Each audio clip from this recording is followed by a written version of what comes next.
Okay guys, it's time for our very first species 101, and in honour of a special 10,000 member achievement for the Facebook community Planet Corydoras, I've put this together on that species, Corydoras catfish. All the footage today is being provided by Mike King, one of the moderators there. So guys, without further ado, let's get on with this.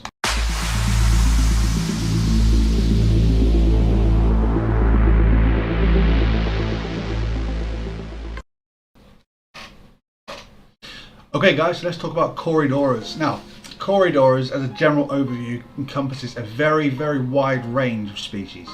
Okay, so we're looking at 160 to 165 recognised species and still several hundred not recognised. So when I say Corydoras, we're talking very general sort of range of species rather than a specific one or two. So the actual overview of species in a general summary then. So Corydoras, they're a social bottom dwelling fish that will forage around using barbels, and they're very distinctive, very active, very happy fish you can keep on your bottom. They're not really a cleanup crew, although some people will use them as such. But what they will do is they will forage around, pick up all the food that was left by your other fish, and then they will just be themselves, ignoring everyone else and being cheeky little sods like normal. So, the appearance and size of these fish. Your smaller species will come in at around 1 inch in length. That'll be your dwarfs, your pygmies, those sort of things. Your largest will be your giant cories, your brockis or Corydoras splendens, as they'll be named something different each year round. They can be generally noticed by the fact that they don't have any scales. They've got a set of bony plates that go along the length of their bodies, adding more to the fact that these are armoured catfish and they can take a beating because of these. Some of the most prominent features on your Corydoras will be the horizontal pectoral fins they have, which aid them, along with that flat, soft underbelly they have to sit on the substrate. These generally tall, pointed, sail-like back fin or dorsal fin they have, although these can be slightly rounded at times. Generally you'll find they're pointed. And each of those types of fins, so your pectorals and your dorsals, will have a spike that looks sort of like spiny, and they use these for self-defense. Moving back along the edge of the fish, then you'll find that they tend to have a fork.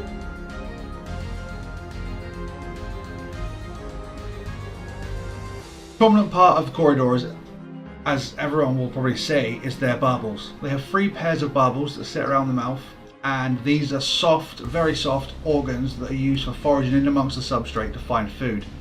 These are very sensitive and they can be easily worn down by bad water quality or bad substrate, which is why I recommend that everyone has a sand or a soft sandy substrate for Corydoras.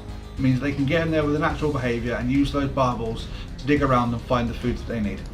So where are we going to find Corydoras in the wild? What we'll do is we'll find them across a whole very large area of South America, going all the way from the top up in Trinidad, down as far south as the northern edge of Argentina, and pretty much from east to west across the entire of the continent. But they won't be forked tail. Again, these can be rounded, but as a general rule, most Corydoras have a forked tail. Bottom, slow to mid-flow sort of moving water where they can safely nestle on the bottom in amongst all the detritus that falls off the trees on the edge of the river, and they can forage for food in that sandy sort of area. So taking that then into our aquarium is what we want to aim for. So what we really want to do is have an aquarium that is with a sandy substrate, that's very well planted, got a lot of leaf litter, some caves, some driftwood, things that they can hide in so that they can feel safe, secure, and then exhibit that natural behaviour they're so well known for. So the water parameters that we need within our tank is going to be quite general because there's such a large amount of species we have across the whole range of Corydoras. What we're looking for as a general rule is a pH of 6.8 to 8. So 7 to 8, 6.8 to 8, that's pretty good in what we're looking for. It's quite a large range to hit, and most people should be able to hit that comfortably.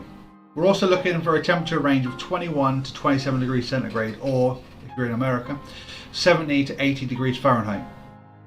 And to try and mimic the river or stream area they live in naturally, we're looking for a low to medium flow rate, so not much of a flow, just try and mimic that and keep that leaf detritus on the bottom and not moving around for them.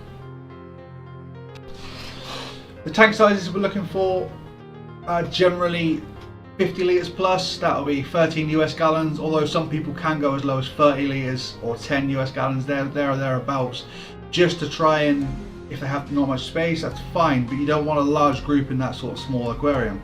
So ideally you're looking for a 50 litre plus or a 13 US gallon plus, and that must have a cover, because these guys will dart towards the surface trying to go gulp of air or see some food on the surface, and sometimes when they hit that food or air they try to stop and they can't. To give your Corydoras that opportunity to have that sort of most natural behaviour, you really want them in a social group. They're very sociable animals. You'll see them darting around in groups, up and down the glass surfing, foraging for food in a social group, and the more you have, the more confident they'll be. Now, the minimum you really want to keep them in a group size is 3. However, you'll start seeing some really natural and very cheeky behaviour from the sort of 6 fish upwards.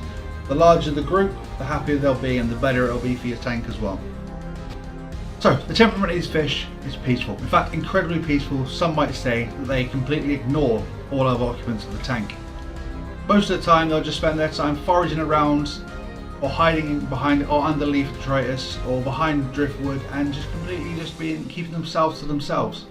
All they tend to do is either look for food, glass surf and keep you entertained, or they'll be breeding. Now, the breeding is something we'll get onto a little bit later, but generally they're peaceful, can be kept with a whole wide variety of fish, from your dwarf cichlids, betters, any type of community tank. They'll be fine in pretty much everything. The diet of your Corydoras is pretty much omnivorous. Now, they'll be happy to accept anything from your sinking pellets to live or frozen food. However, they really do like a bit of bloodworms and a bit of daphnia, and they should be used at least once or twice a week to give your Corydoras a treat.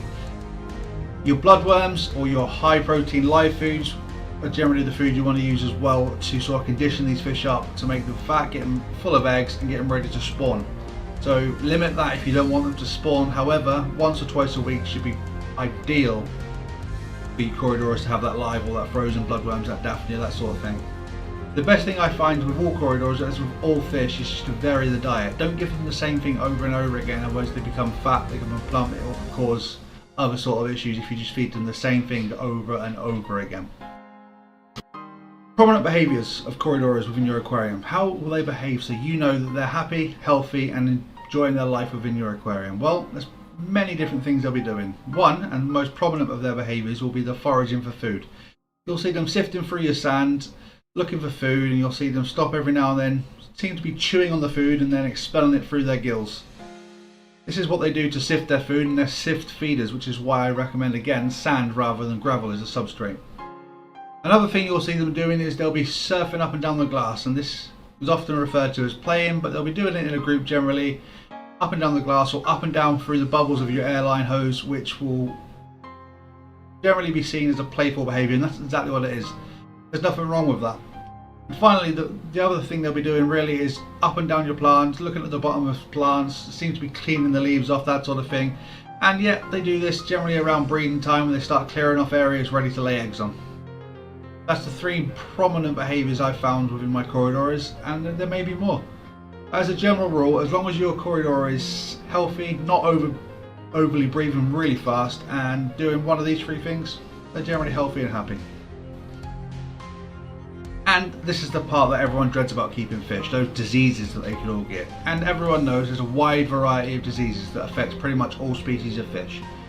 So generally you'll see ick, which is white spot, you'll see fungal infections, fin rot, that sort of thing, and they're the generalized sort of diseases you can expect your Corydoras to get, and they can be treated pretty much exactly the same. However, I'd always seek advice from a local fish store or medication manufacturers before you medicate any fish.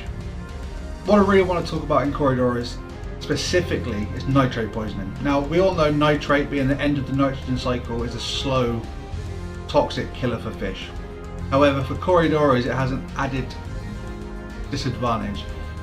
Nitrate will gradually and slowly wear down at the barbels of your fish. Now, if your fish has no barbels, it can't find food efficiently, it gets weak, and then it picks up other illnesses, other disease, other problems. With nitrate poisoning though, it's very easily rectifiable by changing water more often, which is why 20% of water changes on a weekly basis is recommended as a minimum for your Corydoras, because you really don't want those nitrates building up within your tank. You can pretty much avoid this by doing those water changes. However, if you find that your barbels have worn away in your Corydoras, then increase those water changes to once every other day, once a day if you have to, and keep that water pristine, and those barbels can and may grow back. It's not a life death sentence if your Corydoras barbels wear away, but you need to start working on top of all your normal work to make sure your tank is back up to scratch. And finally, red blotch disease. Red blotch is something I've only spotted in Corydoras, and you'll see little red blotches, looks like little open wounds, or just below the skin of your Corydora, little red blotches. Once you have this, it generally means you have internal problems within your Corydoras and you need to medicate fast. If you spot any fish with red blotch disease, then I would isolate them in a hospital tank away from all your other fish, prevent the spread of any disease, and then medicate those as such. I will put a link up to potential medications within the description of this video to help you find those medications. However, I always advise going face to face and speak to local fish shop owners or staff to find the right medication for yourself, because I'm no expert on medications, and it's always best to make sure you medicate with the right thing for the right disease, and you always have to identify those things first, otherwise you can end up medicating for the wrong thing and cause more problems within your tank. So just to kind of sum all this up, Corydoras, little social gem from within your aquarium, and they'll keep you happy for hours on end. You can sit there and watch them for hours, watch them darting up and down, watch them darting around, foraging for food, just being themselves. And generally, one of the funniest things I've ever seen a Corydora do is basically just stare me out through the glass and then roll his eyes and swim off like I was beneath him. So I hope you've liked this video. If you do, please hit the like button, subscribe, and tick that bell for notifications of when I release more videos. And I look forward to giving you more 101 guides for other species of fish in the near future.